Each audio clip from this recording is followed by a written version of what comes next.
S A के paper को answer करने के टाइम पे स्टूडेंट्स के मन में एक बहुत बड़ा मिसकंसेप्शन होता है। उनको लगता है कि एसए के अंदर कंटेंट इज द किंग।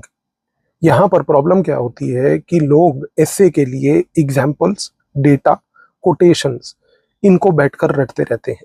बहुत सारे कोचिंग इंस्टीट्यूट्स भी आपको कई हंड्रेड्स ऑफ पेजेस का मटेरियल पकड़ा देते हैं जिसमें भरपूर नंबर के एग्जाम्पल्स, कंटेंट, डेटा, कोटेशंस, इधर उधर की चीजें लिखी होती हैं।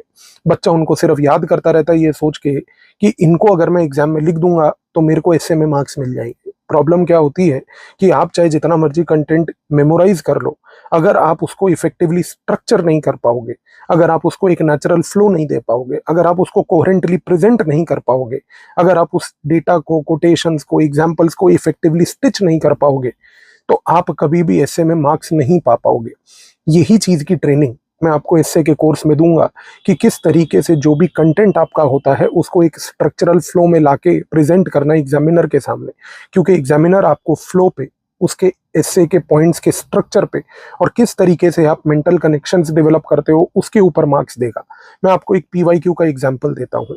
यूपीएससी ने एक एसए पूछा था हाल ही में कि jobless future threat because of artificial intelligence और better jobs by upskilling and reskilling. आप एसए के टॉपिक को समझने की कोशिश कीजिए। यूपीएससी ने कहा कि आर्टिफिशियल इंटेलिजेंस से क्या इंडिया में जॉबलेस फ्यूचर का थ्रेट होगा या एक अपॉर्चुनिटी है कि जिससे हम जॉब्स क्रिएट कर पाए अपस्किलिंग और रीस्किलिंग करके। इस एसए में लोगों ने दो गलतियां करी। सबसे पहला, इन्होंने, स्टूडेंट्स ने जैसे ही इस एसए को देखा, यहाँ पर उन्होंने AI in health, AI in education, AI in finance, AI के बाकी जगह के एप्लीकेशंस, गवर्नमेंट के एआई स्कीम्स, इनको सिर्फ यहाँ पर लिखना चालू कर दिया। प्रॉब्लम क्या थी कि पूरे के पूरे टॉपिक को हमने बाइनरी बना दिया। हमने बाइनरी इस नजरिए से बनाया कि हमने आर्ग्यू करने की कोशिश करी कि या तो एआई गुड है या एआई बैड है। प्रॉब्लम ये थी कि ये एसए में इस प्रकार की अप्रोच से मार्क्स नहीं मिलेंगे। इस एसए के टैकल करने का जो तरीका था वो ये था कि यहाँ पर काम आता है सीआरवी फॉर्मूला। इस फॉर्मूला को याद रख लीजिए। कभी भी कोई ऐसा टॉपिक आए जिस टॉपिक में आर्ग्यूमेंट या तो पॉजिटिव और नेगेटिव पर्सपेक्टिव से लिखना हो, तो सीआरवी फॉर्मूला के तहत आइडेंटिफाई कीजिएगा, नंबर 1, कि सोसाइटी में उस टॉपिक की वजह से क्या कॉन्फ्लिक्ट्स अराइज हो रहे हैं।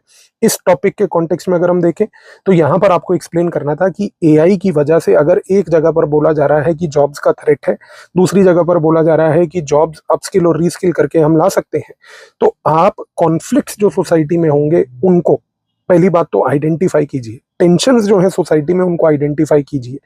सेकंड स्टेप पे आप जाइए रेजोल्यूशन पे, कि किस नजरिए से एआई के आने के बाद इस पर्टिकुलर पॉइंट